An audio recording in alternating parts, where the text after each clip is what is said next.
ngayon ito na-assemble ko na yung mga piston. Ayan, nakikabit ko na sa connecting rod. So itong piston na to, so may mga ukato dito. So ibig sabihin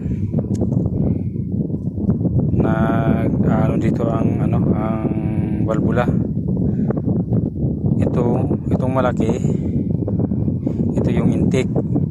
Itong maliit, ito yung exhaust. So yan, hindi naman dito ito maganda tong nitong Volvo, hindi ka magkakamali gawa ng may araw. Yan, papunta yan sa unahan, sa ulo, sa harap. Ngayon sa connecting rod, ito yung may gatla nakaharap sa camshaft. So itong yung gatla na yan, saka itong uka dito sa piston ay nakaharap dito sa camshaft, nakaharap sa camshaft.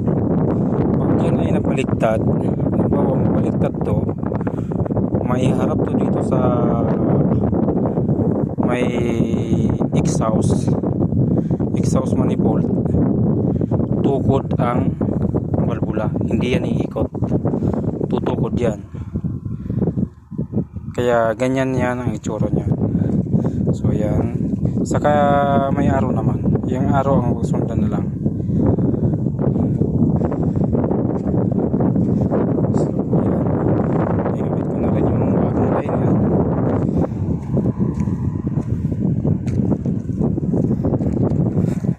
Yan na, mga bagong liner na yan.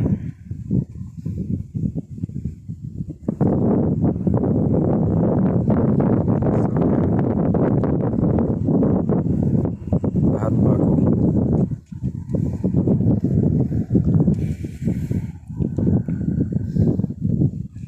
So ito, paano na lang, sunod-sunod na lang yan. Salpak ng piston, pagsalpak ng piston, saka tawag ito,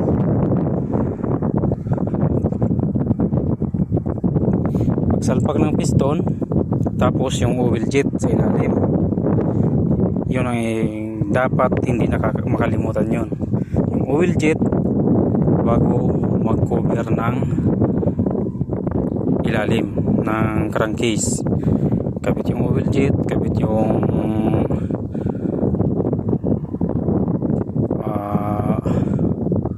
oil pump, pagkatapos yung mga linya niya na tubo na sip-sips ng oil, yun kailangan nyo dyan. Yun lang kailangan dyan sa mga ilalim.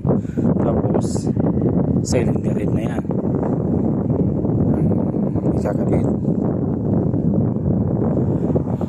So ngayon itong piston ring na isitin ko na rin. Ayan na, ikabit na yan dyan. Ayan, yung oil ring, second ring, saka top ring.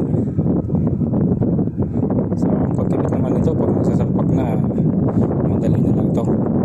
Saka halos paramihan kung ilang degrees ang setting ng yung gatla na yan, yung dugtungan, tapos 20 degrees at 20 degrees ulit sa baba.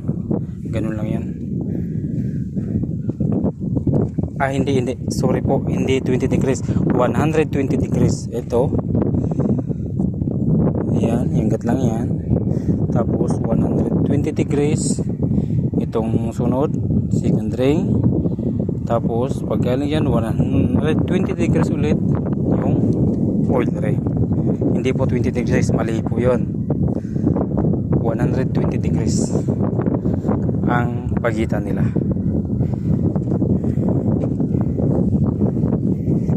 120 degrees. So marami nakakaalam yan, halos lahat naman ng mekaniko ganun ang ginagawa.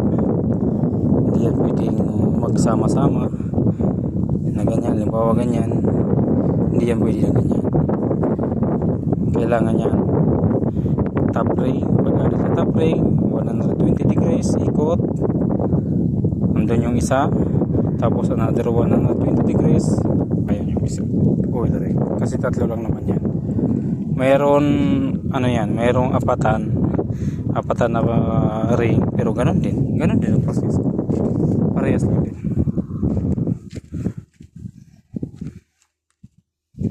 So sige po mga lods, salamat sa panonood, ingat kayo lagi, God bless. Paki-like naman po, paki-share. Ayan, bulbo ang ginagawa ko ngayon. Buti itong bulbo kahit mag-isa kayang-kaya, lalo na sa cylinder head, kasi individual lang cylinder head nya, hindi gaya ng Caterpillar na isahan lang buo, kaya hindi kaya ng mag-isa, lalo na walang gamit. Kung may gamit, may chimblock, may pambuhat, kaya mag-isa.